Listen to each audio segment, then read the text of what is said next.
Amazon shares today after that news, the tech giant saying its cloud service has recovered after a disruption degraded operations for customers, including government agencies and financial platforms. In the pre-market, that stock was lower. We are up about 0.4% in what is an up market, it looks like, according to futures. So let's get more details now on what could be a troubling development. Joining us is Bloomberg Tech co-host Ed Ludlow in San Francisco. So AWS accounts for 30% of cloud business. This could have been very serious, no? What do we know? Give us the details.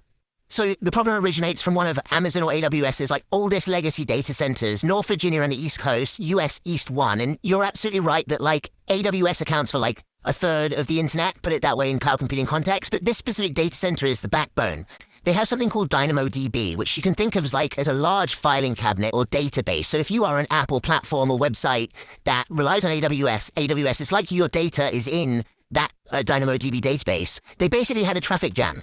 DNS errors, which meant that, even if the database was running, those platforms couldn't communicate with it.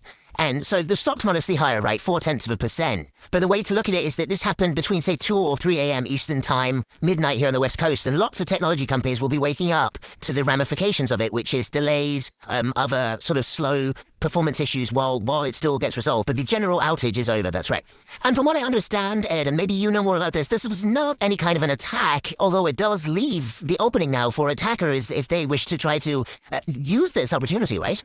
Yeah, but there's certainly some vulnerability, and it's a black eye for AWS, put it that way. We're talking about the Amazon stock being up 0.4%. The market is calm, but the way to look at it is AWS is the majority of operating income. So reputationally for Amazon, it's notable. The very simple explanation on a DNS error is that the DNS converts things that you and I could read, website addresses, into IP addresses. And that's why the point about DynamoDB is important. Even if the database with all of these platforms' data was up and running, those companies for a short period of time had no way to communicate with them, which means retrieving data is very difficult. That is the basis of the internet, retrieving data and putting it in another place. So operationally, it had big ramifications globally. For